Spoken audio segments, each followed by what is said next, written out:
Brad Lander. Show me what democracy looks like. This is what democracy looks Show like. me what democracy looks like. This is what democracy looks like. A decade ago, that chant rose up from this plaza, from Zuccotti Park, where we're standing, and echoed all around the world. And you know, something really powerful happened in that moment at Occupy Wall Street here in Zuccotti Park. Because so many people knew in the wake of the financial crisis that we were living in a rigged system, that we had bailed out banks who had taken the world economy off a cliff, but were failing to pay attention to the working families who needed government to be on their side. People knew it, but so many people didn't find the courage to say it or the language to make it plain and build big movement around it. But that's what happened here. Something surprising happened that people would not have expected to emerge. And yet when it did, because it was courageous and because it had just bold, clear, plain common sense messaging, it reverberated far beyond this space. And that chant, "We are the 99%," made a lot of sense to people. This was not just some, small group of, it was warmer then, so we weren't quite as cold, but some small group of activists. It reflected what people knew the change was that we needed in our economy. And I gotta say, Jumani, of course, Working Families Party was here early on, and Jumani was here throughout on the People's Mic. And I think that Jumani has, and one of the reasons I'm so proud to support him, is that he's got a very similar approach.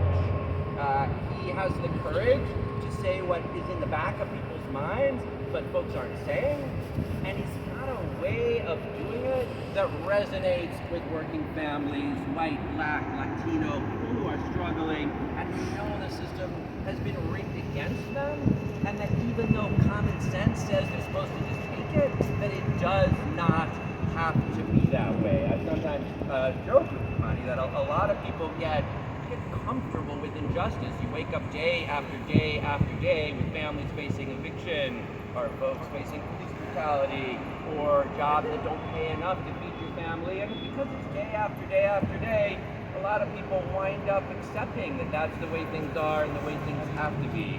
Jumani wakes up every day angry about injustice, and then willing to speak courageously about it, and then able to connect with people and build a movement. So then it just seems plain common sense that you shouldn't get kicked out of your home because your landlord would like to double the rent, or that you shouldn't have to be paid a wage that's not enough to feed your family, or that you can't have a system of public safety that respects your civil rights, that strengthens your community, and that keeps you safe. And time and time and time again, on the Fair Chance Act, on the Community Safety Act, Jumani has been the one to speak up, to say what was on folks' minds, but nobody was saying, and then to do it in a way that so many people could connect to, even if they didn't start from Jumani's politics. And I just want to underline that in the space of protecting tenants. Before Jumani was in politics, he was the executive director of Tenants and Neighbors, and he, helped play a role in starting to lead the fight that resulted in changing the rent laws. And, for a long time, a lot of people were just like, this is the way it has to be. If your landlord says you gotta go, you gotta go. Yes, once upon a time we protected tenants, but over time that had been eroded, and the result was tens of thousands of people were evicted into homelessness because the rent laws did not protect them. But Make the Road showed up, NYCC showed up, the Working Families Party showed up, Jumani Williams showed up, Citizen Action showed up. Jumani got arrested in civil disobedience outside of Governor Cuomo's office, and lo and behold, a large majority of New Yorkers said absolutely we need to close the loopholes in our rent laws to protect people from being evicted unfairly. And thanks to the 2019 changes in the rent laws, tens of thousands of New York families have avoided eviction, are able to stay in their homes. So let's hear it for that work. But we need to do that again, because now we're seeing that that set of tenants who aren't protected by the rent laws are being evicted by pandemic profiteers. And in Brooklyn, over 100 buildings bought up by this predatory real estate company, Greenbrook Partners, who throw people out of their homes the day they buy the building, regardless of whether they're protected by the rent laws. And that's why all New Yorkers, the vast majority, know we need good cause eviction protections to prevent people from being kicked out of their homes by pandemic profiteers.